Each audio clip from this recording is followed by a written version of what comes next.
Welcome back to Fantasy Football by Committee, powered by Flurry Sports. It can be tough to win a fantasy league on your own, but at FFBC, we will work together to bring home the hardware. Hosted by Zach Bruner and the rest of the Flurry Sports crew, we will give top-level analysis, answer your questions, and, well, go off on other tangents. That was after I tried to get ChatGPT to admit that 9/11 was an inside job, but it stood firm. It gave quite a few solid points that it was true. Welcome to Fantasy Football by Committee. The show starts in 3, 2, 1. Hello. Welcome back to Fantasy Football by Committee. If you didn't see yesterday's show, listen to yesterday's show. We talked about a lot of the headlines in the fantasy football world. Today, we're going to be talking about running backs. We have running back handcuff rankings. We have running back red flags, talking about overused running backs. Who are the guys who could be breaking down? Who are the guys you might want to avoid in your drafts? And maybe who is the safest bet for your first round or second round pick? Who should you go for as an RB1? My name is Zach Bruner. Luke Reimer is with me, and Trevor Land here.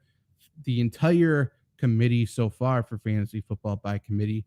And, you know, once you're done listening to this, while you're listening to this, go to Facebook and join the Fantasy Football by Committee Facebook group. Or you can just type in Fantasy Football by Committee Facebook into Google. It'll pop right up. Join that because we are answering questions in there. We are rating teams, rating drafts. We'll be doing mock drafts with you guys in there. We will be giving advice. Our podcast stuff will be answering questions from there all season long. So that is the place to go to win your fantasy league this year. But let's just jump into some football talk here with the running back handcuff rankings for fantasy football. And I told Luke and Trevor ahead of time, I don't really know the correct line of thinking for actual rankings when it comes to running back handcuffs. Because on one hand, like, it's nice to have guys who are valuable week in and week out without the starter going down.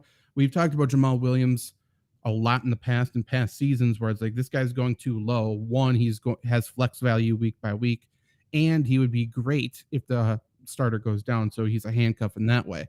So does somebody like that rank higher than somebody like Tyler Algier, let's say, 1,000-yard rusher last year? We don't really know how much of a role he has week in and week out because of Bijan Robinson getting drafted. But if Bijan Robinson goes down, I mean, Algier is going to be the guy there. So which scenario ranks higher? For the rankings we talk about here, we'll talk through them so you'll get our explanation for everything anyway. But it's a little bit of a mix. I left some people out because I don't view them as handcuffs, yada, yada, yada. But let's just jump into it here. Luke, you're not going crazy. I will adjust in a second. Sorry, some behind the scenes chats there. Yeah, you guys can assume. Comment below wherever you're watching or listening to this what you think is going on. But my number one handcuff for fantasy football, and then I guess you guys let me know what you think of this player, what you think of their fantasy situation, and how do you view them as a handcuff, is the guy I just talked about. I think my top handcuff is Tyler Algier. Like, again, he's a second-year guy, so he's really young. He just ran for 1,000 yards. He's running behind a really good offensive line. He might have a week-in, week-out role, just not very consistent whatsoever. However, if Bijan Robinson goes down, I think Algier will be better than he was last year. So I view him as my number one handcuff. And we can talk about ADP while we're doing this as well.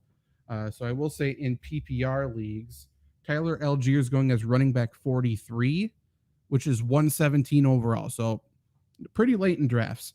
So he's my number one handcuff. What do you guys think about Algier? Do you view him as a top handcuff, or do you not because you are concerned about his, role while Bijan Robinson's actually healthy?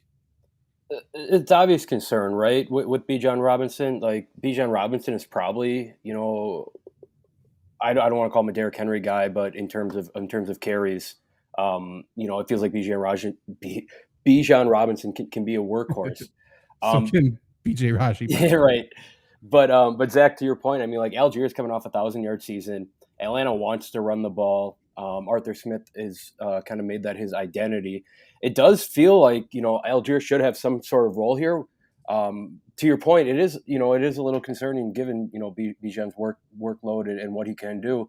But to just phase a 1,000-yard rusher out of the offense seems kind of foolish in my mind. I don't know if it's something along the lines of maybe you let Bijan go first 2 drives, first 3 drives, first quarter, bring in Algier for a spell, maybe a drive or two, and then let Bijan finish out a half. Same thing, and maybe even start with Tyler Algier in the third quarter. I think that is probably the best scenario for Tyler Algier, right? And once again, I think Atlanta would be foolish to not use the 1,000-yard rusher they had last year. Of course, Cordell Patterson being in the offense throws some kind of wrench in there. But I'm with you, Zach. Like Bijan Robinson goes down, it's obvious Tyler Algier can run for 1,000 yards. He's done it before. Especially if I'm Bijan Robinson, like I drafted Bijan Robinson late first round, I'm really looking to get Tyler Algier here. Mm-hmm. Yeah, and it'll be interesting to see how he's used too, because I mean, he wasn't consistently used this way, but there were a couple games where they used him at least a fair amount in the passing game, and for the most part, he did a good job. Really, he would have had an even better season if he could have found the end zone, which that's thanks to Cordero Patterson. But he has to be used. I mean, he's effective when on the ground. He really got going late in the season, even against some tough opponents when he wasn't playing that many snaps. So he's a good player. They're going to have to use him. I'm interested to see how they use him. I don't really know. You have to, but obviously they still have Cordero there too, and Bijan. Obviously, he's going to get the load, so I'll be looking out for that. But he's certainly going to get you things if Bijan's out. Sorry. Yeah. So, like Algier last year, we said he had a good rookie year, 1,000-yard rusher, all of that. Cordero Patterson being there last year, he was definitely more of a running back than anything else last year, which took away. Huntley looked all right. Huntley's cut. Mm-hmm. Cordell Patterson's working with wide receivers. So I think even if Bijan goes down, I think Cordero will be more of a split out guy than he was last year. I say all this because Algier had 3 games with 60% or more of the snaps. And I think that would be the norm if he is vaulted into that RB1 status. So, and in those games, I mean, one of the games he had 24 carries for 135 yards. He had 16 and 14 carries the other 2. He scored touchdowns in 2 of the 3 games. I think the offense as a whole gets better this year because they actually have wide receivers there. If Kyle Pitts stays healthy, that helps that too. Offensive line's still good. Desmond Ridder has been looking all right in practice so far. And, I think he can at the very least do what Marcus Mariota did last year. So I like it. I really like Algier. Again, in PPR leagues, currently he's going as 117 overall, running back 43. Bijan Robinson's running back 3. That's 8th overall. So I'm willing to reach on Algier a little bit. I'm willing to reach because if I can secure that backfield, I think I'm doing good. Yeah, I mean, it's going to be one of the better backfields in the NFL this year. I agree. And the divisions they play are their own division's bad. Mm-hmm. They play the NFC North, I believe. They play the AFC South, I believe. Yeah, not great run defenses there. No. So my running back 2 then, or my second ranked in the Handcuff rankings, and the next few are going to have week in, week out roles, just so everybody knows. I have Samaje Perine. He's in Denver this year. Samaje Perine has been a favorite of mine for several years since he was at Washington. He got hurt. But I like him a lot. He is backing up Javonte Williams. Javonte Williams, we talked about yesterday. Full speed. I think he's the clear number 1 guy. I do think Perine's going to have a role. We've seen Sean Payton offenses use 2 running backs in the past, and I think it's going to be very similar. And if Javonte Williams goes down, which again, he's coming off of an ACL injury, it's not, it would not be a random thing, or, it wouldn't surprise me if he went down again, if that unfortunate road happens to present itself. I think Samaje Perine, as we saw with him in Cincinnati last year, I think he can handle for full workload. I think he can find the end zone.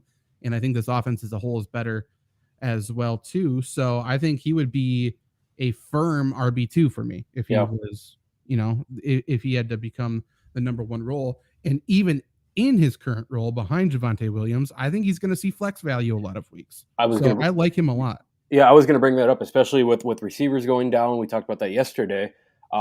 Passing game has to go around. I think I made this comparison on the show, but it kind of feels like like we've seen Sean Payton go like Pierre Thomas, Reggie Bush before. Mark Ingram, CJ Spiller. I don't want to say that it's exactly replica, but that kind of feels like the path we're going down here in Denver, right? Yeah, I mean, and especially with them losing a couple wide receivers that were going to contribute in Hamler and Tim Patrick. You put your best players on the field. That's the Sean Payton strategy. We saw him do that with Taysom Hill, obviously, just trying to get him on the field because he viewed him as one of the best players. And I think once you go down the list now, I think Samaje Perine is up there. I don't think he is is he better than the Broncos wide receiver 4? Probably. So that's the scenario we're in here. I think too. Sorry to cut in, Trevor, but I think Samaje Perine is kind of underrated as a runner a little bit. It feels like everyone thinks like he was Joe Burrow's passing down back, which it was. But I mean, the guy runs well. He runs hard. I mean, he has a fucking record for most yards in a college game. Like this dude's a good runner. Zach, I'm with you. Like I think even with, like you said, even with Javonte Williams, Samaje Perine should be on the field enough to at least warrant a flex consideration. And Javonte Williams goes down, like you said, RB2. I'm even thinking like if Denver's offense is clicking, it's low end RB1. It's possible. In 4 years in Cincinnati, he averaged 4.4 yards per carry. Yeah, obviously mostly in a limited role, but he can run. It's not like he's a plotter getting 3 yards in a cloud of dust. Like he can play. What's your thoughts, Trevor?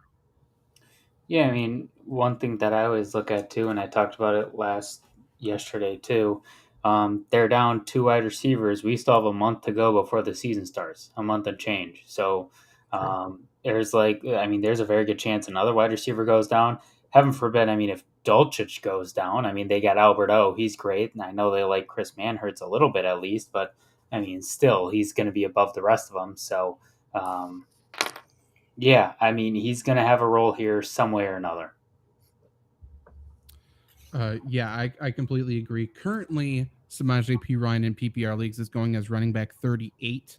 That's 108 overall. And Javonte Williams, again, he's the starter. He's not going that much earlier. He's going as running back 27. That's 67 overall. So roughly 4 rounds earlier than him. I would be willing to take Samaje Perine 3 rounds after you take Javonte Williams. So that's a little bit of a reach there just to secure that backfield. And I mean, there's no pressure behind him for who's going to retake that role. So I like Samaje Perine quite a bit in Denver this year. Just to add, I mean, we've talked about this a lot, but especially with an upgraded offensive line, right? Upgraded offensive line, upgraded offensive mind as head coach. Like it feels like more than Javonte Williams is involved in this offense. Yeah, much more. And say what you want about Russell Wilson, and he has had a very, very up and down camp already. Like, I just don't see him playing as bad as he did last year. Regardless if you think he's good or bad, he's not going to play like one of the worst players of all time last year because he was fucking terrible. It's like there's nothing good to say about his performance last year. Another running back here, the third ranked handcuff for me is someone we're familiar with. I have A.J. Dillon here. Yeah. So I have A.J. Dillon as my running back, our third ranked running back handcuff. He's backing up Aaron Jones, obviously. And again, he clearly has an every week role. We saw it last year. The Packers made a very concerted effort to limit Aaron Jones's touches to the detriment of their team, but to the benefit of A.J. Dillon owners. They definitely put A.J. Dillon in the red zone more often than was warranted, but there's a strong chance that happens again. I will say the Packers, they're a business. They're not necessarily a football team. I believe A.J. Dillon's on a contract year.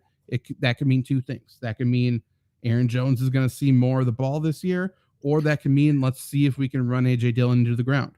It could be either one. I'm excited to see which one it is. I do think it has to be a pretty big balance. I'm not one of the people who are banging the drum saying the Packers are going to run the ball 40 times this year, per game, rather. Like there's some people who believe that. I don't think that's the case, but I do think these two running backs have to be a major part of the offense. It's not Jordan Love putting the entire team on his back in the same way Aaron Rodgers has done. And just to monkey off of that, there's no experience, very little experience whatsoever in the tight end room, in the receiver room, like in the quarterback room. The only experience really is running back. So it kind of feels like, Zach, I'm with you. Like they're probably not going to run the ball, 50 times a game or anything. But these running backs are going to have to be relied on to get offenses to get this offense out of sticky situations. We always see it with young quarterbacks, young receivers. There's always stuff that gets fucked up. But I think Matt LaFleur's love for putting AJ Dillon in at the goal line should be a big green flag for if you want AJ Dillon. Is he more effective than Aaron Jones in the red zone or at the goal line? Absolutely not. But for whatever reason, AJ Dillon is the one getting the carries there. So like I totally understand drafting AJ Dillon, especially if Aaron Jones goes down, like Goodson's not going to see anything. Patrick Taylor is not really going to see that much of a role. Like it's AJ Dillon and Aaron Jones is what this offense is based off of. So I'm with you. Like I totally understand the AJ Dillon be number 3. For your handcuff rankings. I might even move up to 2, and I think there's a conversation for 1. That's fair. And we saw a little bit of him the past couple of years as that starting running back. Mm-hmm. So if you want take from history, you actually have examples. And also, they ran them a lot, actually. Right. Also, AJ Dillon is used in the passing game more than he probably should be. Correct. Both of those running backs get used a lot. What's your thoughts, Trevor? I'm kind of in the middle of 2 thoughts here. I mean, part of me wants to go with you guys that he's a good handcuff. I mean, clearly he is just from the touches perspective. But, I mean, we've talked about it. At the goal line, he's not effective. He's not a great runner. I think I've seen him get downhill once, maybe twice. I'm worried about this offense a lot, this Packers offense. I know they can't put it on left shoulders. I know, man, I just don't know if this offense is going to move the ball enough for him. Like, A.J. Dillon will be using the passing game, but, like, A.J. Dillon needs to score touchdowns clearly. He's shown he needs plenty of opportunities to get in the end zone, sometimes more than 4. I don't know if the offense moves the ball enough for him to ever be much of anything, but just for what he could be, he's got to be one of the top ranked. But I think we might see really soon out the gate here. If this offense is anemic, I don't want him. I'm not touching him because I don't think he can get in the end zone consistently. I get that. On a week-to-week roll, his value is lower this year than last year. Mm-hmm. However, there is all the other players we talk about from here on out all have red flags, and there may not be a running back handcuff in the entire league that's safer than A.J. Dillon in terms of we know what his role is if the starter goes down. There's no mixing it. Yep, that's what I was going to say. Sorry. Yeah, like Algier goes or Bijan Robinson goes down. I still like Algier more. That's why he's higher in my rankings. Cordell Patterson's going to be included. They may pick up Huntley. They may pick up somebody else. That's the situation. Samaje Perine, he has had injury issues in the past. And the Broncos and Sean Payton, rather, always likes to run multiple running backs. So if one player goes down, it's not going to be a bell cow. They're still going to mix it up. A.J. Dillon, if he is vaulted into the running back 1 role because Aaron Jones goes down, they're going to give him 40 touches. Right. That's what's going to happen. My next ranked guy is Elijah Mitchell. I love him. He's going to have a week-to-week role behind Christian McCaffrey. Christian McCaffrey has shown durability issues in the past. Someone who's shown even more durability issues is Elijah Mitchell. And that's why he's there for me, I think. So if he gets vaulted into the top spot, I'm not blowing on my fab on him because I've seen 49ers running backs go down the week after they get the top spot. So when he's healthy, when he's in there, I think he's very talented and I think he'll be good. I just don't know how long it's going to last. I'm with you on that. Another thing that worries me is Shanahan's kind of got a little Belichick in him, right? With running backs where, fuck fantasy football. Just, we have design plays for this guy. We're riding this hot hand. I mean, we saw it with, fucking Jeff Wilson, Raheem Mostert, I think Trey Sermon was on that team. But I agree with you with your point being Elijah Mitchell is a good football player. Like if I would love to have Elijah Mitchell, on the Packers. Christian McCaffrey is such a key part, is such a good player in the NFL that he's going to see his share.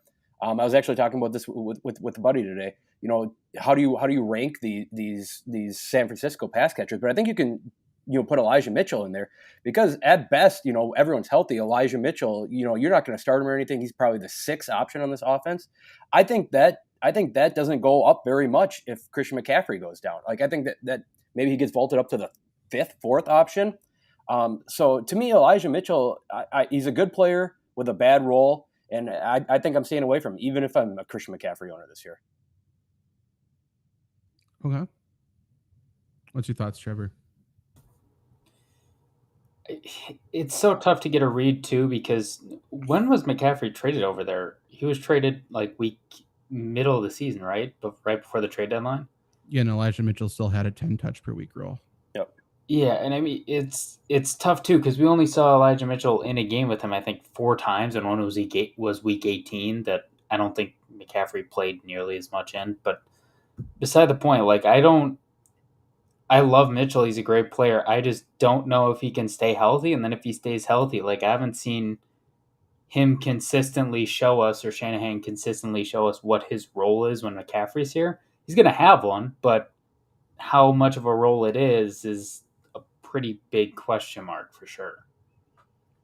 When they're both healthy, for sure. I think the running back in the 49ers offense is the number one option, though.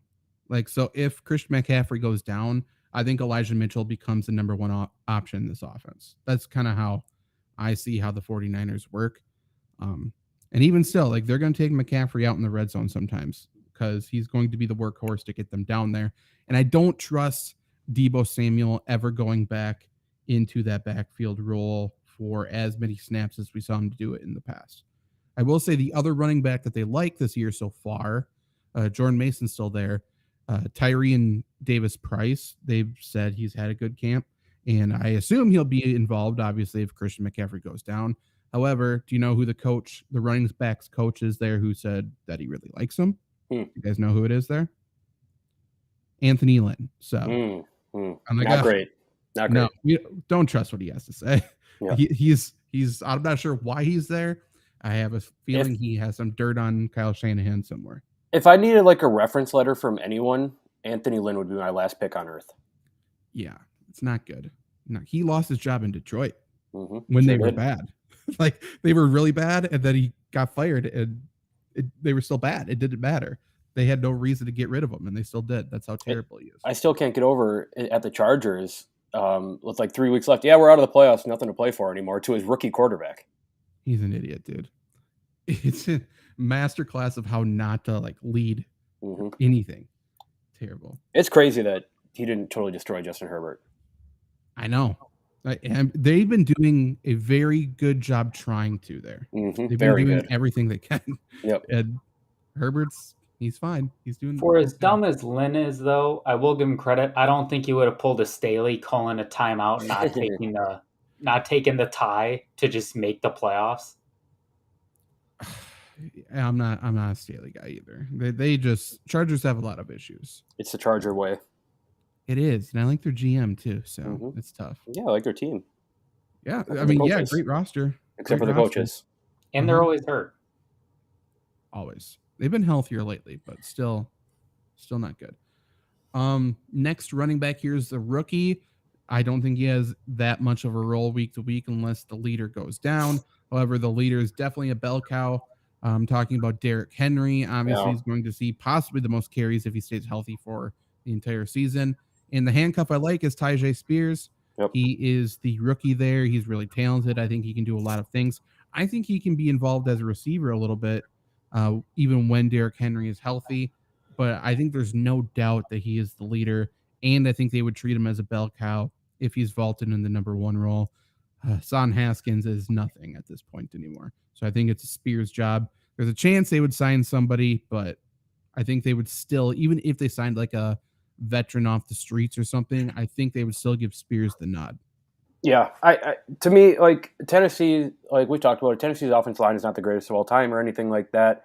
It feels like you need to be Derrick Henry to put up huge numbers in this Tennessee offense, which he's done multiple times. And obviously, Tyjae Spears is not Derrick Henry. I don't think anybody on earth in the history of time or ever will be Derrick Henry ever again.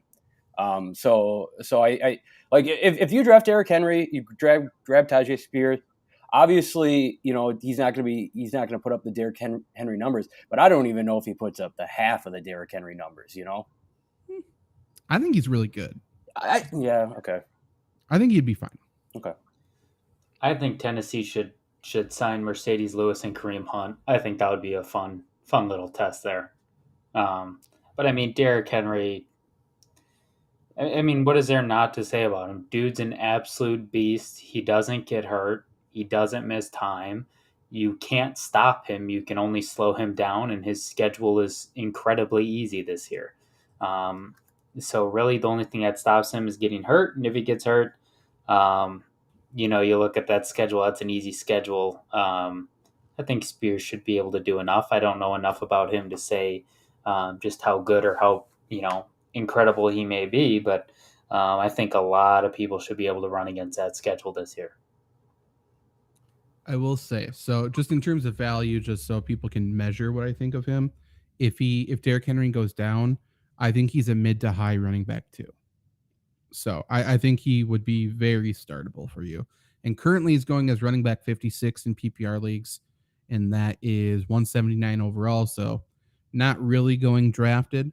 So that's a very good value there. Obviously, Derrick Henry, obviously early. We think he's underrated still, but he's going as running back 7. That's 17 overall. But yeah, you could very easily claim that backfield very easily in terms of like where they're going in drafts. If you are a Tennessee Titan believer. This next handcuff, I think, is very interesting because, again, I think it's another very, very, very good player. And the situation he's in terms of the rushing offense is good. I think the offensive line is good. And I'm just, to be honest, I'm not a fan of the starter.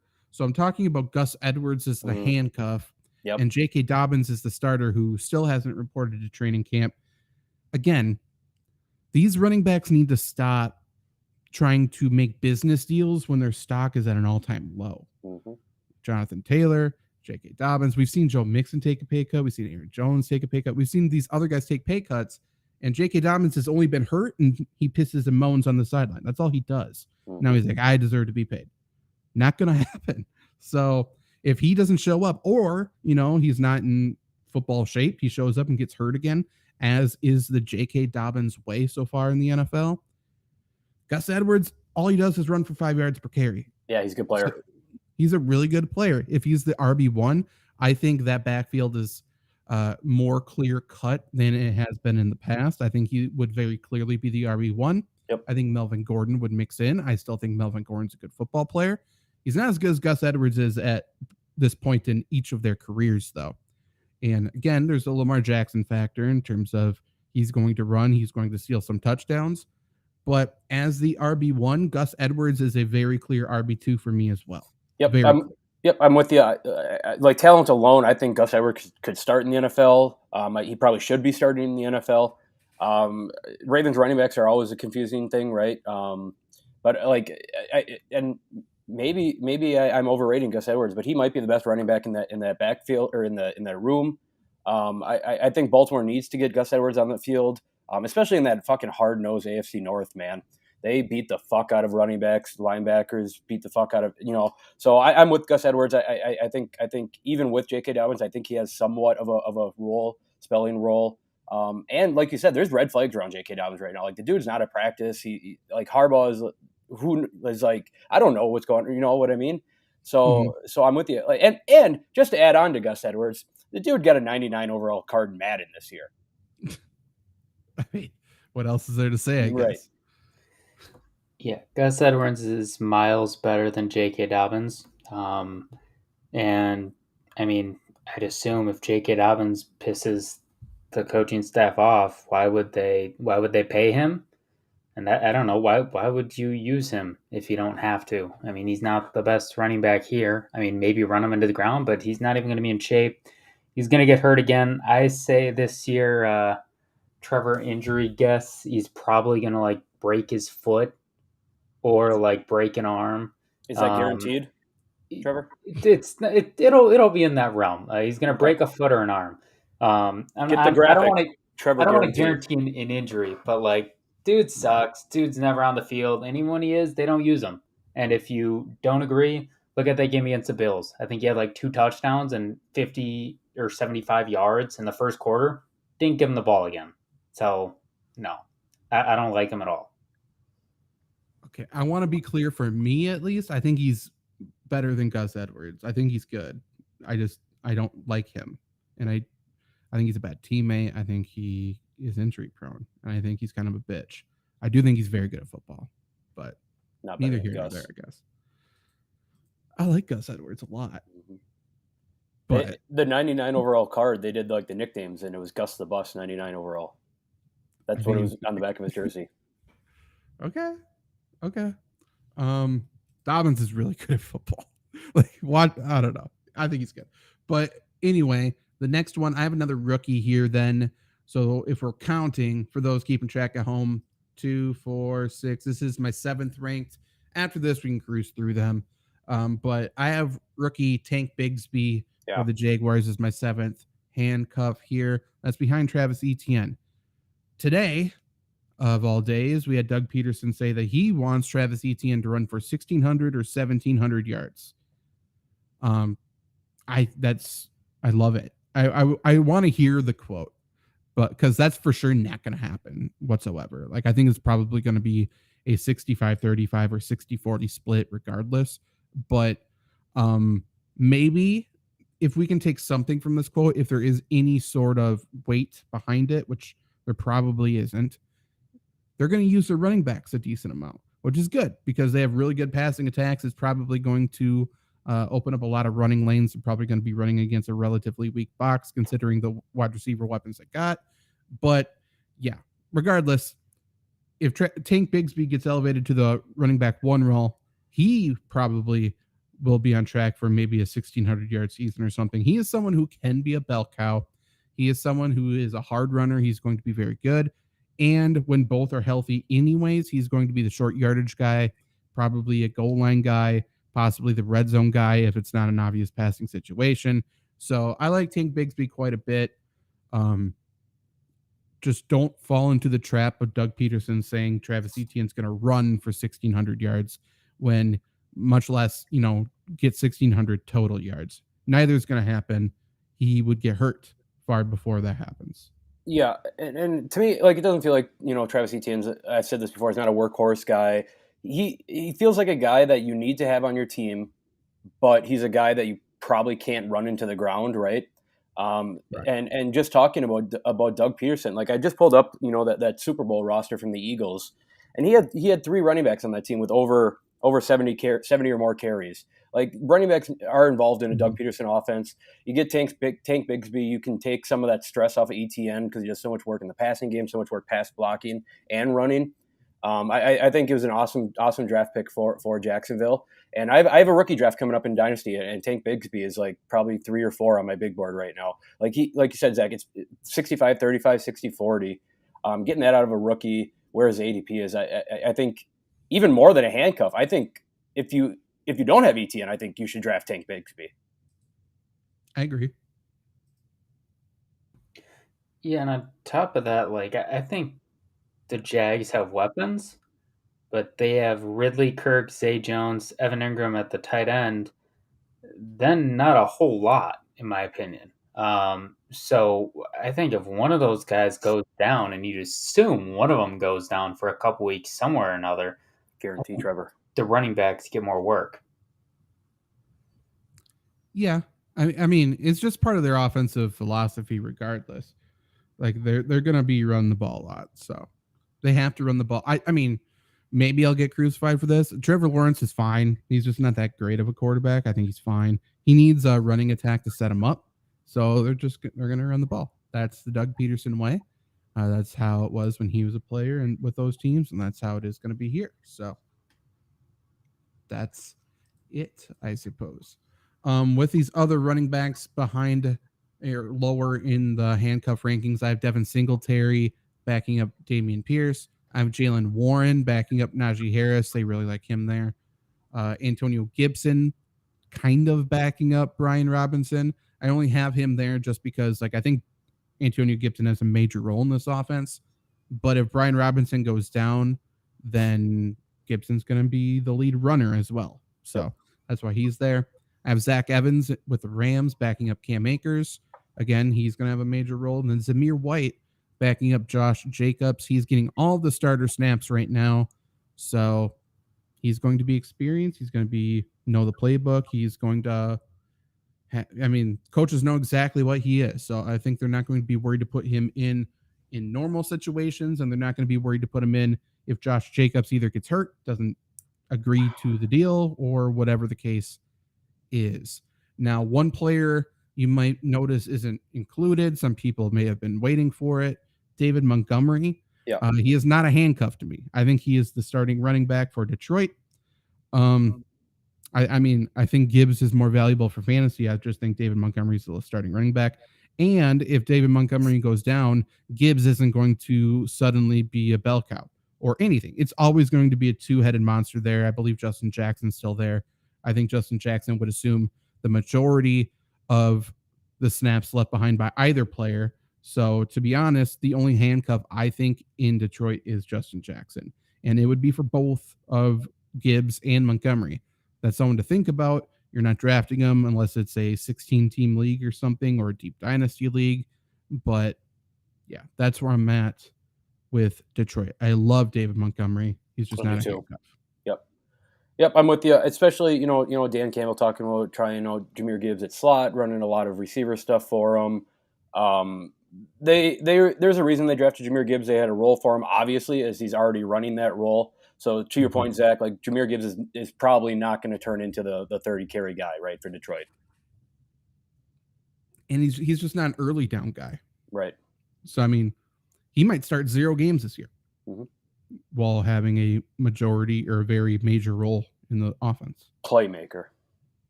Yes. Anything you want to talk about for handcuffs, Trevor, before we move on to some red flags here? No. Okay, so to break this up here, let's just talk about a sponsor for the show. Let's talk about Trophy Smack. Obviously, we are early August. Draft season is coming in a few weeks for fantasy football. And in my personal opinion, the best way to make your fantasy league better is to have an in-person draft, to use a real draft board. You got the stickers, you put it up, and now's the time you should be ordering it. Go to trophysmack.com and use promo code Flurry to get that. And, by the way, trophysmack.com is just the best place to get your fantasy football awards, whether it's trophies, whether it's championship belts, champ chains, big championship rings. They're the most customizable fantasy football awards. They got a deal on Shark Tank. That's pretty fucking cool. Great people also, by the way, but really high quality stuff there.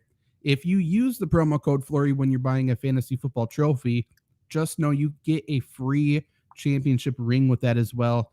That is a $59 value, so that's pretty, that's a lot of money. But let's not especially be confused with that. Especially with all your drafts coming up, you're putting money all over the place. Absolutely. So definitely do that. Again, promo code Flurry, FLURRY. Go to trophysmack.com. Draft boards, trophies. You got loser trophies as well. That's been pretty popular. They also got wall art if you want to do like the magnetic wall art, so you can interchange them. It's all with a magnet. You just pull it off, stick it back on. Very cool stuff. And also, once again, very customizable. So I found myself just playing around on there, just creating a bunch of different things. Really cool stuff. Trophysmack.com, promo code Flurry. Shout out to Children Academy in the chat. If you were an actual institution, please let me know. And by the way, get those children a fucking fantasy football trophy or a championship belt for the children. Use promo code Flurry for the children. For the children. Please. We're all about the children here. Don't take that out of context, please. Oh, shit. Please. Fuck. It's change your name to Trevorland 4. I'm changing my name to Randy 3336. That's right. That's right. Let's talk about some red flags for running backs here. And we're going to start with one that's going to be included with our free draft kit. That draft kit's going to be available on flurrysports.org. We will tell you all about it here at Fantasy Football by Committee, both on the Facebook group and on this podcast. So definitely subscribe so you don't miss that. That is going to be coming very soon. But one of the biggest red flags for running backs is the overworked running back. One of the most dangerous plays in football. It's not kick return. It's carrying the football because you got 11 guys trying to take your head off. You're getting a lot of contact. It's the reason why Deebo Samuel doesn't want to be in the backfield anymore. So we got the most overused running backs for the past 3 years based on carries, not receptions. Obviously, someone like Austin Eckler we'll talk about here. Austin Eckler also has another probably 200 touches as a receiver, but he's not getting hit that much. But the most overworked running back, not a surprise whatsoever. It's Derrick Henry. 946 rushing attempts over the past 3 years. He's also 29 years old. So as much of a superhero, superhuman as he is, at some point the wheels fall off. You don't like to see it. But at 946 carries, which is 116 carries more than the next person, at 4 years older, more than the next person. I mean, we've talked about our love with Derrick Henry. Clearly, it doesn't seem like we're scared off of it. No. But does it give you any sort of worry in the back of your mind with Derrick Henry this year? It doesn't at all because I think, they got DeAndre Hopkins there now. DeAndre Hopkins is probably the best receiver Derrick Henry's played with in the NFL. That to me screams, you have to have eyes on DeAndre Hopkins, whether you push a safety back, you push linebackers back. I think that spells, incredible, less hits for Derrick Henry, I'll say.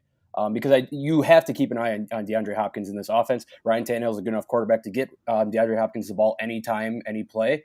And so I think, I think those two kind of balance each other with Hopkins and Henry. And I think that's kind of an underrated thing, how much Hopkins is going to help Henry this year. Did Derrick Henry play with Nate Washington? I don't know. Did they have a crossover there? I'm a Nate Washington guy. He might. Gotcha. I thought you were going to say Kenny Britt. Kenny Britt also, hey, dominant. This might be Kenny Britt's year. It's always Kenny Britt's year. It's kind of like Devontae Parker. Right. Are you worried about Derrick Henry, Trevor? Not at all, especially because there is certainly an avenue, although unlikely, there's certainly an avenue where Derrick Henry can be your RB2 if you so choose. Yeah. Crazy. He has the easiest schedule amongst all running backs. Luke, you said it. There has never been and there will never be a running back like Derrick Henry ever again. He's shown no signs of slowing up in the past at all. There's just, if he does go down, we have nothing to say that he will. You have guys like that maybe do have a little more like a McCaffrey, but there's nothing telling us he's going to go down. Sure, he's going to screw up eventually, but you can't be playing, oh, what if this guy finally gets hurt? That's how you lose the league before you even started. I agree. You're muted, Zach. Man, you really are Trevor Land, eh? Yeah, I'm doing my best here. You said you can get Derrick Henry as an RB2, and I actually got him as an RB2 in Scott Fishbowl. Wild. So just for people, I mean, there's different scoring settings, but late in the first round with a third round reversal, I ended up getting Christian McCaffrey. Again, It's a 2-quarterback league, super flex. But I ended up getting Christian McCaffrey. I'll have Derrick Henry, obviously, as my RB2. I still have Jamar Chase as my wide receiver 1. You can build some superstar teams with Derrick Henry as an RB2. And at that point, I mean, there's no worry. If he breaks down, I mean, when he's not broken down, he's going to make up for everything as an RB2. He's going to be so good, so good. Yeah, you're gonna get good. I mean, you're gonna get good production from your running backs. I agree, but just to answer the question myself, then, am I worried about Derrick Henry? I think there's a worry. Like I do think we can't ignore that there's no worry. I've said in the past on the show, though, I'm done trying to predict when the wheels fall off with Derrick Henry. Yep. And that's kind of where I'm at. So his stock obviously has gone down in fantasy leagues. We just talked about he's getting drafted as running back 7. Love that. So clearly he's going down. Everyone's trying to predict that the wheels are falling off this year because he's the most overworked running back, because he's 29 years old. And I'm willing to risk the draft pick because the risk clearly outweighs, or the reward clearly outweighs the risk with Derrick Henry. Like, what is it? 35% chance that he breaks down, 65% chance that he is a very clear RB1. And I think I'm taking those odds. Yeah, that 65% chance is better than any, like, it'll give better production than almost every other NFL player. Yeah. Also, I think we should spin the narrative. Derrick Henry's only 29. I like that. I like that. And also, I'm in a couple days only 29. So I connect with Derrick Henry. I'm not ready to break down yet. Right. We talked about yesterday. I could be the Green Bay Packers quarterback this year. We don't know that yet. No reason not to believe in it. And honestly, let's think about this a little bit. If Derrick Henry all of a sudden his knees break down, what's he going to do? We've seen him throw the football before. He's probably going to play quarterback. Threw a touchdown against the Packers last year. Yeah. Whoops. So, I mean, everyone's talking about, Ryan Tannehill's not very good. Good thing Derrick Henry is very good. Right. He'll just throw it. And also, now he's got DeAndre Hopkins there? Come on. Right. Also, like, if he doesn't break down, if you go Chubb and Henry 1 and 2, and they just don't get hurt, you're in the playoffs. That's pretty much a lock unless you're completely incompetent. And you're probably going to be in the championship race by just your first 2 picks. Correct. And both of those guys get better at the end of the year. So they're going to be playing their best football when it truly matters for fantasy. I will say, Trevor, that is a strategy of mine, is Chubb and Henry. I can't disagree with that at all. So the next overworked running back is Josh Jacobs. Again, he's holding out right now, trying to get that bag. We talked about how many touches he had last year. It was unbelievable, including receptions or including targets. So total looks, he had over 400 just last year. Makes sense why the Raiders aren't really wanting to pay him. But over the past 3 years, he's had 830 carries, but he is only 25 years old. So, like, I'm not worried about that number. I'm worried that he's holding out, but I'm not worried about that number. Yeah. And maybe there are some people out there that have this same thought as me. Maybe not. I could be whatever. Am I totally wrong in saying I don't believe in Josh Jacobs yet? I think that's what most people would say. I'm in that boat. I think I believe in him more than most people, but I'm not like, because he was the RB1 last year or second overall player. Like, I think that's a fluke. Yeah. Okay. But I think he could be a low end RB1 this year if he plays. I think I'm in the mindset it's foolish to think that Josh Jacobs is going to recreate his numbers, is going to be, well, maybe not foolish, but like a top 4 running back in fantasy this year, I guess is my point. There's the only way he would be able to do that is if he signs the franchise tag. Right. But even still, I don't think he would be willing to put his body on the line to do that. But if he signs an extension, multiple years, the Raiders just won't give him that workload. Right. So that's why it's regardless if you believe in his talent or not, just from an investment perspective from the team, they can't do that. Do you have it pulled up too right now? Do you know where Josh Jacobs, what his ADP is? Yeah, he's currently going as running back 9. That's 19th overall. Okay. What's your thoughts, Trevor? Trevor, you're shaking your head there.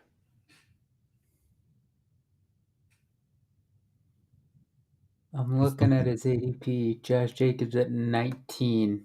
I think I might like him better than Pollard, but I mean that's a weird area to be drafting too, because there aren't a ton of running backs right there that I like either. Stevenson is there, that could fall down.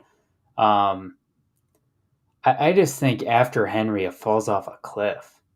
Like, the difference between Henry and Pollard seems like it should be way bigger than one spot. I understand why it's there, but like after Derrick Henry, I think you can wait a decent amount of time.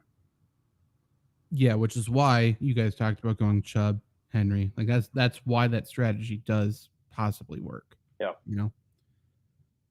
Just to go back quickly to the handcuff conversation. Yeah. Just because I'm looking at Breece Hall. If Dalvin Cook signs there, he's high on those handcuff rankings, obviously. Sure. Because, yeah. And then if Breece Hall goes down, Dalvin Cook very clearly is the guy. They're not going to mess around and be like, oh, I don't know. Zonovan Knight was okay. That's just not going to happen. Zonovan Knight might be okay tonight. Game starting in a couple of minutes. So let's cruise through these a little bit more. The next 3 most overused running backs in terms of carries the past 3 years. We got Dalvin Cook at 825. We got Jonathan Taylor at 756. And we got Nick Chubb at 720. Is it a coincidence that the running backs that are so disgruntled right now rank 2nd, 3rd, and 4th in carries over the past 3 years? No. Like that's what these GMs, that's what these owners have been looking at. Like, okay, let's use them, and then we'll franchise tag them, we'll get them one more year, and then maybe we get them on a discount. If not, rinse, repeat. That's how the NFL works. You can hate that. You are fully allowed to be mad about that, but don't expect that to change because that's stupid. This is how you win. Should have been a quarterback. Right. Sorry. Yep. Sorry. You thought it was cool to run the football? I mean, should have been an abstract thinker like Lamar Jackson. Run the football while playing quarterback. Right. Yeah. Next after those, so again, 1, 2, 3, 4, 5. Nick Chubb ranks 5th. We got Ezekiel Elliott, obviously jobless. We got David Montgomery with 673.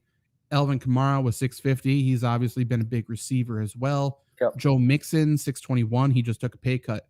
Aaron Jones, 585, just took a pay cut.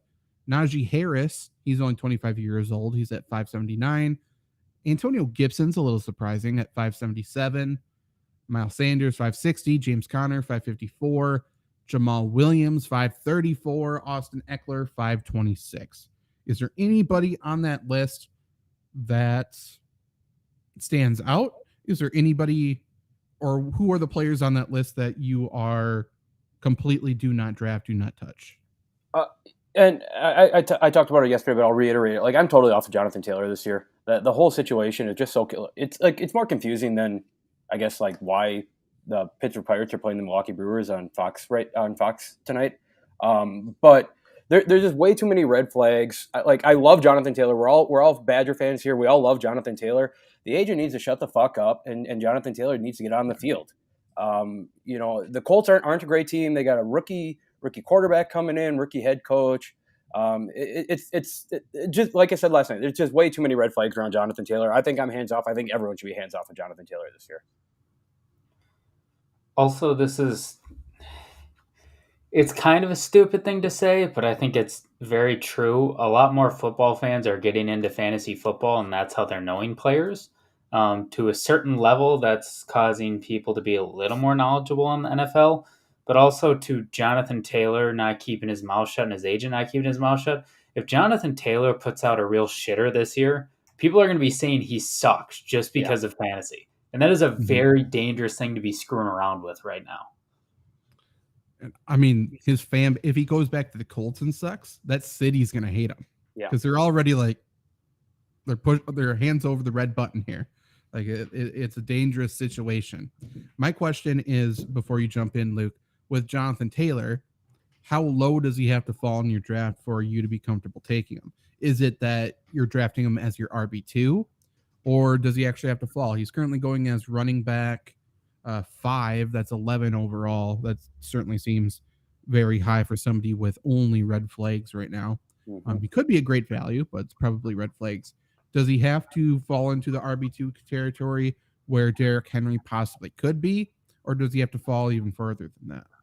And that's an interesting point and I might throw another question back at both of you off of that. It's an interesting question because, Trevor, you brought up, like, it's kind of a landslide at running back after Derrick Henry, right? Are you, like, if Jonathan Taylor slides there, are you taking Jonathan Taylor over, like, a Tony Pollard over Ramondre Stevenson?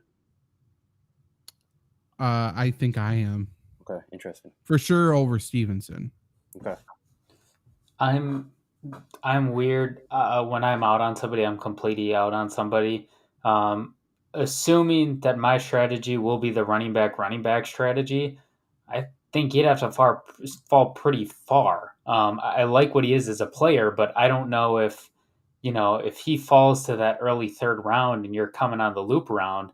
If you already have 2 running backs, can you push your wide receiver 1 to round 4? Yeah. I mean, if Taylor's great, you have 2 running backs in a flex. It's awesome, but like you do need a solid receiver too. So it's tough. I think it kind of depends on how it shakes out. I'd say he has to go early 3rd though. Yeah, Trevor, I'm kind of in the same boat. Like maybe, and I'm probably overreacting to this whole situation, but I would feel much more comfortable starting Jonathan Taylor in my flex and in my RB2. My the way I'll counter that is if you're starting him at all, you're feeling comfortable. Like I feel like he's either not going to be active or he's going to be an RB1. Yeah, that's kind of where I'm at. Okay, interesting. Which, I mean, that doesn't make you feel better when you're drafting. I just mean like once you actually have them. Yep. So cruising down this ADP for running backs, we'll close with this. I'm sorry, Zach. I had one more guy on the list if we want to talk about him real quick. Yeah, for sure. So I just thought it was interesting that Austin Eckler was on there just because he has so much work in the receiving game and so many touchdowns to the receiving game. He gets a ton of goal line carries, and I think that's very understated about Austin Eckler. That's the point that I wanted to make. For sure. And the past 3 years, we talked about the 526 carries. He's also got 231 receptions. Yeah. So, I mean, that quickly gets him to, 757, which is Jonathan Taylor.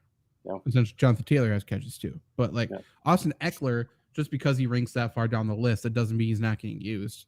So, right. He's getting up there too. He's not young, 28, I mean, that might be laughable to some people who are listening, but for a running back who has been very clearly the bell cow, a very clear major part of this offense. Always on the field. Yeah. And I will say for this year, at least for Dynasty, I think I'm possibly selling him, but for this year for redraft, because he got that new contract with incentives built in, he's going to be inviting all of those carries, all of those snaps, all of those situations, because he wants to earn that little extra money. Right. But, I mean, that could lead to the injury that's his downfall. It's a tough thing here. So he's going as running back 2 overall. Christian McCaffrey is going as running back 1. They both have red flags in terms of the overworked, in terms of the in the past injuries, I think both of them have red flags. Right after them, Bijan Robinson's the rookie. The red flag would be just we haven't seen him on the field yet. Right. So who knows? I think he's going to be very good, but there is the element of unknown. But then after that, again, Saquon Barkley, he's been overworked. He's had injuries. Jonathan Taylor's only red flags. But then it's Nick Chubb. He was on that list. I feel so comfortable. Comfortable. Trevor, do you agree? He's the best running back in the league. Pure there runner. should be no reason people are drafting Saquon Barkley over this man. I think so too. Yeah, I agree, Trevor. I understand Saquon catches a lot of passes, but I think the Browns' offense is going to be a lot better than it was last year too, so that creates more scoring opportunities for him. But in terms of if I'm looking at a first-round running back, I don't want to miss. I want the littlest, the least amount of risk involved. I feel like it's Nick Chubb. After that, I mean, there's more than Derrick Henry. We talked about super overworked. Tony Pollard is going to be his first year possibly being a bell cow. We've seen how that goes awry.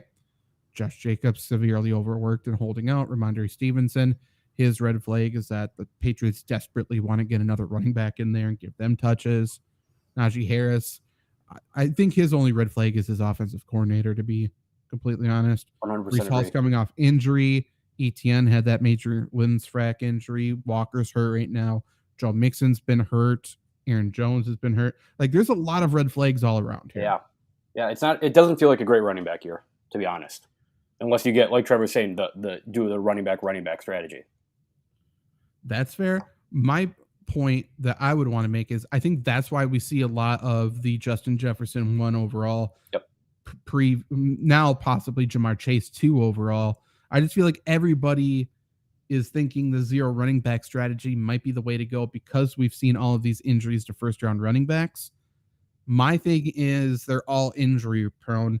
and they're not injury prone, or everyone's injury prone until they're not, essentially. Correct. Yep. And like Christian McCaffrey, I would say he wasn't hurt last year. No. But going into the year, there's probably a clip of me saying I'm hands off. Like I can't do it. Probably just because of the years he had leading up to that. Mm-hmm. So the only people I think I'm truly hands off, like Christian McCaffrey, Eckler, I feel comfortable enough. Yep. Bijan Robinson, clearly comfortable enough. Saquon has always been tough for me because he's lost me a league. But I think I'm okay with Saquon. Jonathan Taylor, again, not comfortable. Nick Chubb, yes. Derrick Henry, yes. Tony Pollard. What do you guys think of Tony Pollard? I'm not a believer. I think Zeke is a better player than people think he is. And I understand why people think that he's bad. He didn't produce much the last couple of years in Dallas. But I think him being on the field gave Tony Pollard so much help because Zeke has had those 1,800-yard rushing seasons. Tony Pollard doesn't have that anymore. Like the best playmaker he has is CeeDee Lamb now, which is fine. But I'm just not 100% sure that Tony Pollard is a bell cow, 1,500-yard guy yet. Could it happen? Absolutely. I'm not there yet. I'm completely hands off. I think his best attributes come from being a complimentary player. Like some players just are Robin. That's just how it is. Zach, you're going to hate this, but I don't care. Chris Middleton, could he ever lead a basketball team? Hell no. Is he a hell of a good second option to win a title when he dropped a 40-piece in the Eastern Conference Finals and the finals? Hell yes. He's just one of those guys. If you give Tony Pollard the ball and you ask him to be a bell cow or workhorse or whatever, he's not going to give you the same returns.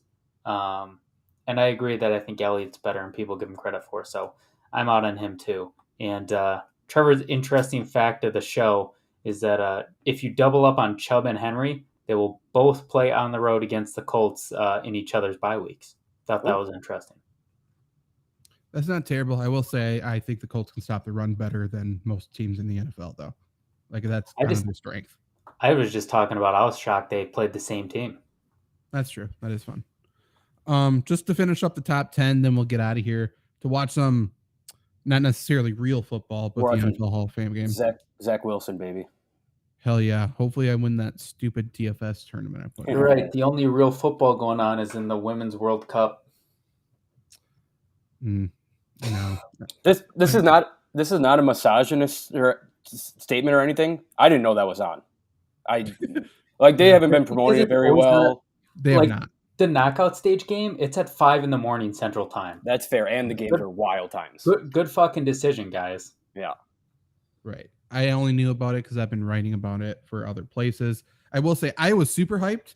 I was on board because it's, we got a fucking squad. Like we're going to kick everybody else's ass. I know we don't, but that's what my thought was going in. I'm like, we won back-to-back three-peat. Oh, sorry, we figured out the game that you guys all love so much. That was my thing. Then we tied the past 2 games. Right. Dude, we might as well fucking lost them. We should have lost last game. We should have not made it to the knockout. Sweden's going to clap those cheeks. At least with that being said, welcome to America. We're going to fucking win the World Cup again. Sorry. No, yep. Okay, Trevor. I guarantee we do not. It's going to be incredible. It's guaranteed we don't even make the semifinals. When the women win the World Cup and then the men, and then we get 2 soccer winners in a row, that's going to be incredible. I heard, and this is not a joke, I heard Messi's going to play for USA. He has to. That's what I heard. I might have said it, but someone said it. Joe Biden should revoke his Argentinian citizenship if he doesn't play for the United States. Agreed. I don't think that's how that works. But Joe can get it done. Hey, I like it. Joe can get it done. Okay, so last 2, Josh Jacobs again going as running back 9. He clearly has red flags, being overworked, holding out. Is he a do not touch where he's at for you guys? 19th or 23rd rather. No, 19th overall. Sorry, PPR leagues. Are you touching him there or no? Who did you say? I'm sorry, that my mind. Josh Jacobs. I think I'm hands off. And like I said, it's probably me, but I don't think I would feel comfortable with Josh Jacobs. Like if I'm not feeling comfortable at 1, I'm still feeling iffy at RB2. He's another one I feel much more confident as a flex that it will never happen. I think you let someone else reach for Josh Jacobs.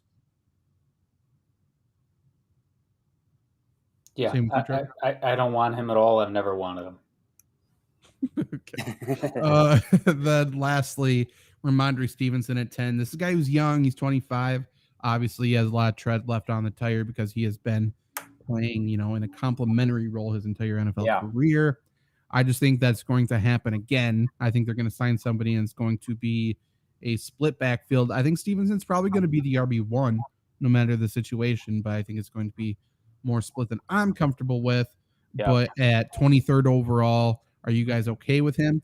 Are you okay with drafting him as an RB2 if, say, there's a chance you go, how do the numbers work? You could go Christian McCaffrey, wide receiver, Ramondre Stevenson as your RB2. Would you feel comfortable with that?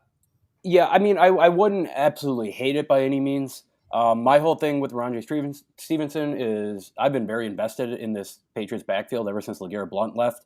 But from what I've seen from Ramondre Stevenson, he's a hard fucking runner, man. He'll put a shoulder down, run guys over. He's fast. Mm-hmm. But like you said, Zach, that all comes out of a complimentary role. So maybe he's kind of the same player as Tony Pollard to me. It's another, I need to see it. I need to see Ramondre Stevenson bruising like Derrick Henry does as the RB1 before I can say, yes, you need to absolutely draft Ramondre Stevenson. And I would guess a lot of people are in that same boat. Yeah. Yeah, I'm in the same boat too. I will say, I think the fantasy analysts in the industry are really beating the Ramondre Stevenson drum. So I think that's converting people, but not us, apparently. Not us. He's awesome with the ball in his hand. He's a great player. Like fantasy is not about who's a good player, who's a bad player. It's just about opportunities. Mm-hmm. And Bill Belichick's going to limit those opportunities for him, unfortunately. Yeah. But yeah, this was Fantasy Football by Committee. We may have a show. I might jump on the mic, do something.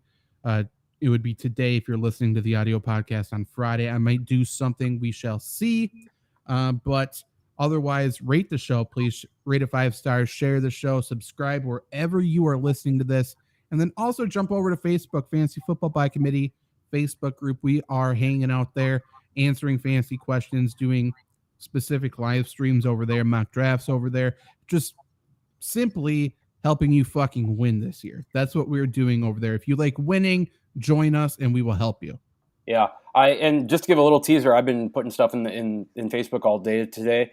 I just made a trade. Go to our Facebook page and check that out. It's a dynasty team I inherited. I have a rookie draft coming up Saturday, and I know my picks. I'll know my picks tomorrow. I'm going to be asking tons of questions of who I should be taking at those picks, and I want to hear everyone's opinion. I don't know. I don't know about you guys. I love hearing everyone's opinion on football. I mean, that's the whole point of this. We're just trying to build a community. Even if you don't have questions, go in there and give your 2 cents on everybody else's questions. It's a great place to just look at everybody's fantasy team and just convert your mind here. Just flip the switch. We're getting ready for football season. Hall of Fame game going on right now. We're going to go watch that, but we'll see you possibly tomorrow. Goodbye. Peace.